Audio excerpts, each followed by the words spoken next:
You say you're looking for someone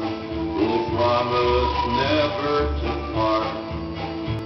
someone to close his eyes for you, someone to close his heart, someone